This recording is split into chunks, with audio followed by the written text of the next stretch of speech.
Hercules, the divine warrior's path from mortal struggles to immortal glory.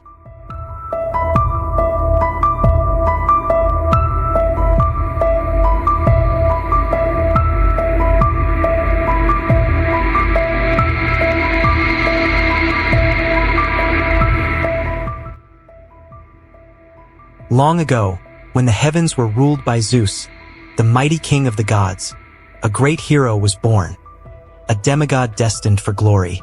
His name was Hercules, the son of Zeus and Alcmene, a mortal woman. This is the story of how Hercules became the greatest hero of all time. The birth of a hero.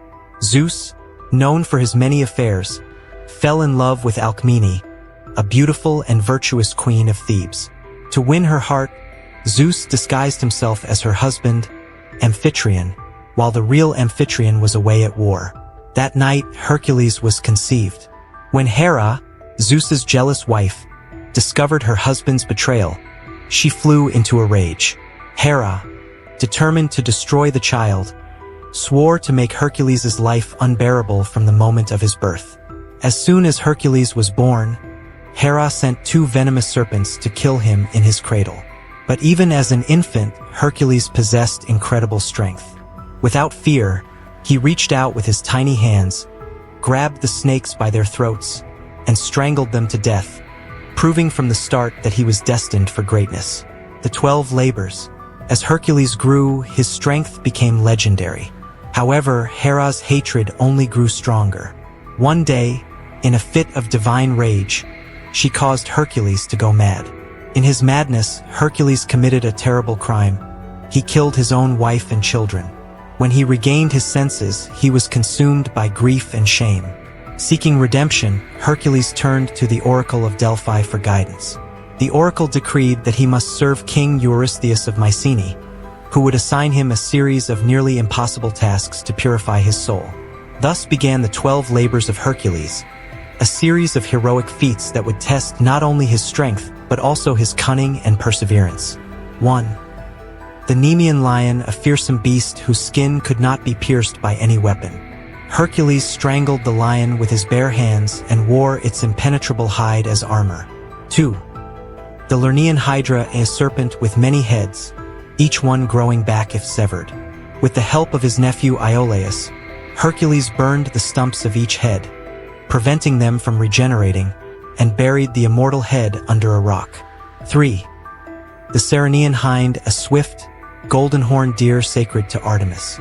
Hercules pursued the hind for a year before capturing it without shedding its blood. 4.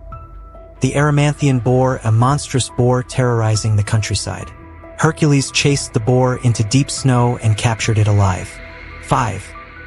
The Augean stables. King Augeas owned stables with thousands of cattle, but they hadn't been cleaned in years. Hercules diverted 2 rivers to wash out the filth in a single day. 6.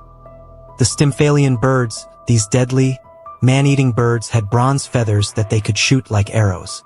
Hercules frightened them with a rattle given to him by Athena and shot them down with his arrows. 7. The Cretan bull, a wild, fire-breathing bull from Crete. Hercules wrestled it into submission and brought it back to King Eurystheus. 8.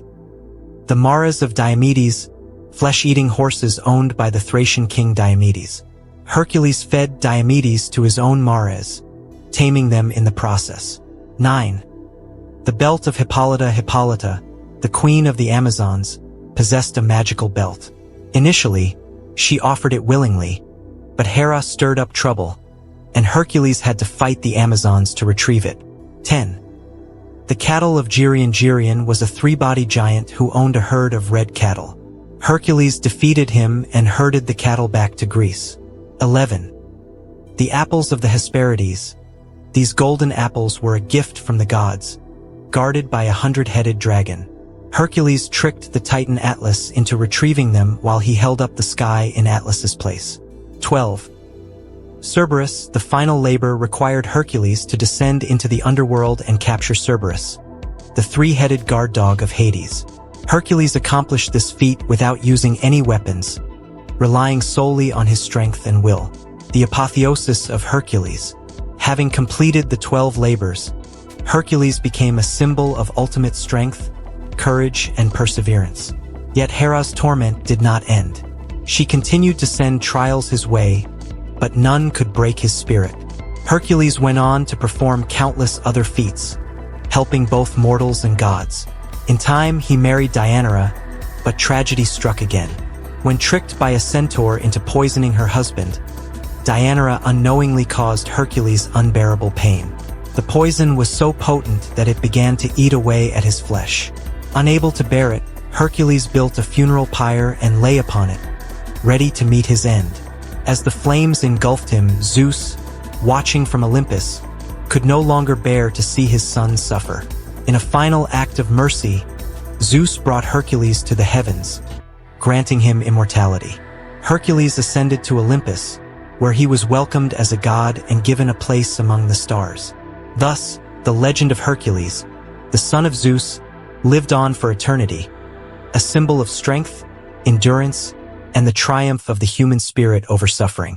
And in the night sky, the constellation of Hercules shines, a reminder of the hero who overcame gods and monsters alike.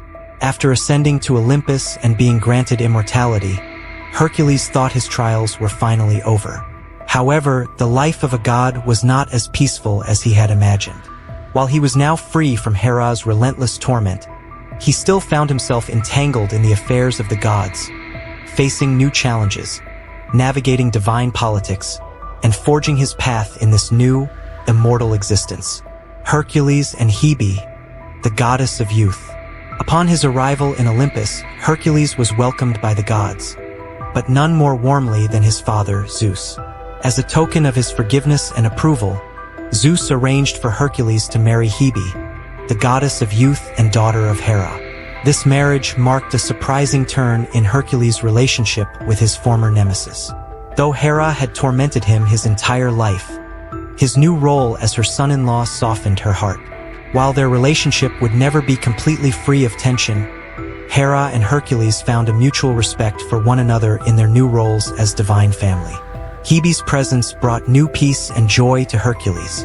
As the goddess of eternal youth, Hebe granted him not only companionship, but also a deeper connection to the divine world. She gave him the gift of eternal youth, ensuring that he would remain forever in his prime, a perfect symbol of physical strength and vitality. The Titans' revenge. While Hercules was settling into his new life, far beneath the earth, in the depths of Tartarus, the ancient Titans plotted their escape. Long ago, Zeus and the Olympian gods had overthrown the Titans in the Great Titanomachy, imprisoning them in the deepest part of the underworld.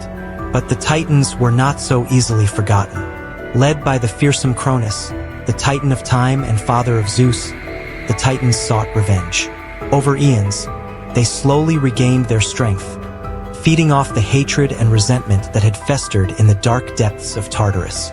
Now they saw Hercules, Zeus's mortal-born son and Olympian hero, as the perfect target for their vengeance. In a daring move, the Titans broke free from their prison and launched a direct assault on Olympus. The skies darkened with storm clouds as the heavens trembled under the weight of the ancient gods' fury. Their first strike was aimed at Hercules, hoping to eliminate Zeus's most formidable child and weaken the Olympian forces. The return of Hercules, the champion of Olympus. The gods of Olympus, taken by surprise, scrambled to defend their home. Zeus hurled lightning bolts from his throne. Poseidon summoned great tidal waves from the seas, and Athena devised intricate battle strategies. But it was Hercules, with his unmatched strength and bravery, who rose to the forefront of the battle. Armed with his trusty club, his bow and arrows, dipped in the deadly venom of the Hydra, and the impenetrable lion's pelt from his first labor, Hercules became the leader of the Olympian defense. Fighting side by side with his immortal family, Hercules faced Cronus himself on the battlefield. The Titan, wielding his great scythe, sought to undo the son of Zeus and reclaim his dominion over the universe.